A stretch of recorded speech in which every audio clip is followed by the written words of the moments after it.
আমি স্মৃতিকথা থেকে স্মৃতি বলছি। সবাই ভালো আছেন? সেই দিন তারপর যখন তারা আমাদেরকে ওয়ার্ডের কথা বলল যে ২ জনের ওয়ার্ড এবং কয়েকজনের সাথে মিলে, তখন আমরা ২ জনের ওয়ার্ডটাই পছন্দ করলাম।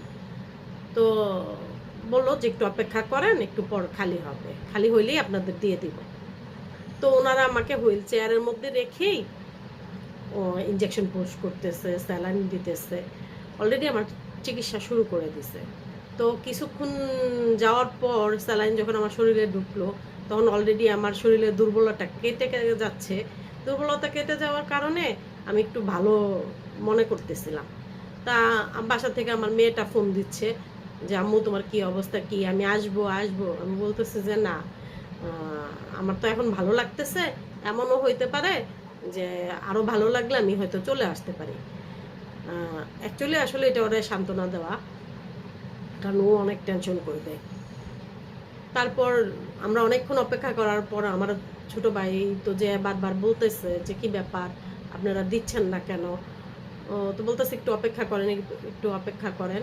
তো অনেকক্ষণ পরে যেয়ে সে আবার বলল, প্রায় ৮টা-৯টা বেজে যাচ্ছে এই মুহূর্তে যেয়ে বলল, তখন বলতেছে যে, "আপনাদের যে ২ জনের ওয়ার্ডটা ওইটা তো খালি হচ্ছে না, ওইটা সম্ভব না। কয়েকজনের সাথে যেটা আছে সেইটা কি নিবেন? যদি সেইটা নেন তাহলে আমরা এখনই দিয়ে দিতেছি। আর এখনই বলেন, না হইলে কিন্তু অন্য কাউকে দিয়ে দিতে হবে।" পরে আমরা বললাম যে, "আচ্ছা ঠিক আছে, তাহলে ওইটাই দিয়ে দেন।" তো ওইটা দেওয়ার পরে তাড়াতাড়ি করে ওনারা ওইটা আম আমাদেরকে দিল, নিয়ে গেল বেডে নিয়ে যেয়ে আমাকে বেডে শুইয়ে দিল। শোয়ানোর পর স্যালাইন তো চলতেছিলই। এখন আমার ছোট ভাই তো অলরেডি ওর ফ্রেন্ডদের বলতেছিল যে রক্তের কথা, আ রক্ত ম্যানেজ করার কথা। তো একজন ডোনার পাইছে, রক্ত ম্যানেজ হইছে।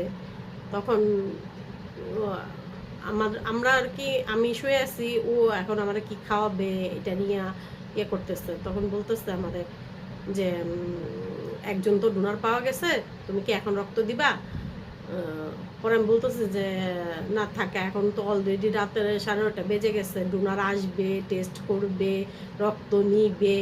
এর মধ্যে 11টা-12টা বেজে যাবে। আবার ওটা তো মহিলা কেবিন। মহিলা কেবিনে তো পুরুষদের থাকতে দিবে না।" তো তারপর ও বলতেছে যে, "না আমি বাইরে থাকবো।" আমি বলি, "বাহিরে থাকলে আমার কি লাভ হবে?